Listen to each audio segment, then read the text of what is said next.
علیکم to all viewers. امید کرتی ہوں کہ آپ سب بالکل ٹھیک ہوں گے. اور آج میں آپ کے ساتھ شیئر کر رہی ہوں چوتھی شب قدر یعنی کہ 27ویں شب کی عبادات.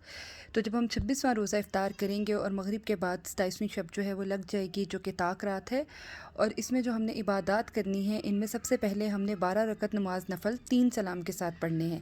یعنی کہ ہم نے 4 رکعت نماز نفل کی نیت کرنی ہے. ہر رکعت میں ہم نے سورہ فاتحہ کے بعد سورہ قدر یعنی کہ سورہ انا انزلنا جو ہے وہ 1 مرتبہ اور پھر سورہ اخلاص 7 مرتبہ پڑھنی ہے. تو مطلب اس طرح سے ہم نے کرنا ہے کہ سب سے پہلے ہم سورہ فاتحہ یعنی کہ الحمد شریف پڑھیں گے. اس کے بعد پھر ہم سورہ قدر یعنی کہ انا انزلنا 1 مرتبہ پڑھیں گے اور پھر سورہ اخلاص یعنی کہ قل هو اللہ 7 مرتبہ پڑھیں گے.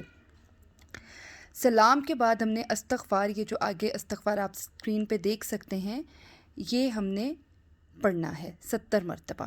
ٹھیک ہے. اس کے بعد دوسرا عمل جو ہے وہ ہے ہم نے 2 رکعت نماز نفل پڑھنے ہیں. ہر رکعت میں سورہ فاتحہ کے بعد سورہ قدر یعنی کہ الحمد شریف کے بعد ہم نے سورہ قدر انا انزلنا 3 مرتبہ پڑھنی ہے اور سورہ اخلاص 5 مرتبہ. ٹھیک ہے. پھر اس کے بعد ہم نے سلام پھیر کے 7 مرتبہ سورہ اخلاص یعنی کہ قل هو اللہ پڑھنی ہے اور اپنے گناہوں کی معافی مانگنی ہے. پھر تیسرا عمل جو ہم نے کرنا ہے وہ یہ ہے کہ ہم نے 4 رکعت نماز نفل 2 سلام سے پڑھنی ہے. ہر رکعت میں سورہ فاتحہ کے بعد سورہ تکاثر 1 بار اور سورہ اخلاص 3 بار پڑھنی ہے. قبر کے عذاب سے چھٹکارا ہوگا. ٹھیک ہے. یہ 3 عمل ہم نے کرنے ہیں. پھر اب جو ہمارا چوتھا عمل ہے وہ ہے ہم نے پھر سے 2 رکعت نماز نفل کی نیت کرنی ہے اور ہر رکعت میں سورہ فاتحہ یعنی کہ الحمد شریف کے بعد سورہ اخلاص 7 مرتبہ پڑھنی ہے اور بعد السلام ہم نے 70 بار استغفار پڑھنا ہے. استغفار آپ نیچے اسکرین پر دیکھ سکتے ہیں. یہ والا استغفار آپ نے یہ تسبیح استغفار کی پڑھنی ہے. انشاءاللہ مصلی سے نہ اٹھے گا کہ اللہ پاک آپ کے اور آپ کے والدین کے گناہ معاف فرما دیں گے اور توجہ علی اللہ نصیب ہوگی. سبحان اللہ. انشاءاللہ. اب اس کے بعد جو ہم نے 5واں عمل کرنا ہے وہ کیا ہے؟ ہم نے 2 رکعت نماز نفل پڑھنے ہیں. ہر رکعت میں بعد سورہ فاتحہ یعنی کہ الحمد شریف کے بعد سورہ علم نشرہ جو ہے ہم نے 1 بار پڑھنی ہے اور سورہ اخلاص یعنی کہ قل هو اللہ ہم نے 3 بار پڑھنی ہے. اور سلام کے بعد ہم نے 11 مرتبہ سورہ قدر یعنی کہ انا انزلنا پڑھنی ہے. پھر ہم نے اگلا عمل کیا کرنا ہے؟ ہم نے 4 رکعت نماز نفل پڑھنے ہیں. ہر رکعت میں ہم نے سورہ فاتحہ اور سورہ قدر 3 مرتبہ اور سورہ اخلاص 11 مرتبہ پڑھنی ہے.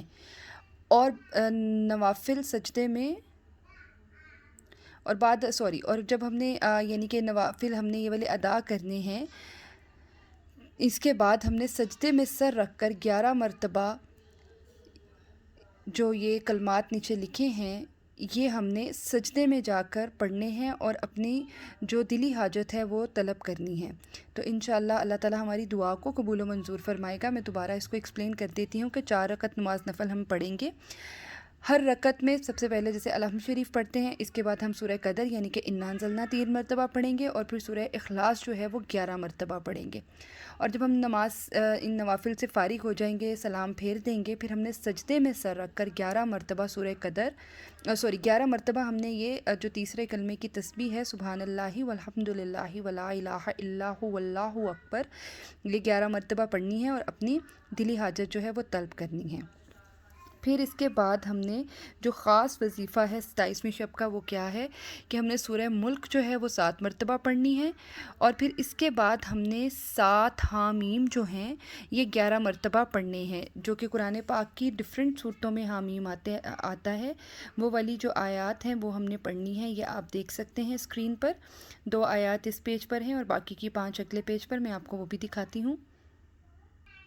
تو یہ سب آیات ہیں حامیم والی 7 جو ہم نے 11 مرتبہ پڑھنی ہیں اور اس کے بے شمار فوائد ہیں جو کہ نیچے بیان کیے گئے ہیں. آپ لوگ دیکھ سکتے ہیں کہ جو شخص 7 حامیم ہمیشہ پڑھے گا اس پر دوزخ کے 7 دروازے بند ہو جائیں گے اور وہ جنت کے 7 دروازے کھول دیے جائیں گے اس شخص پر.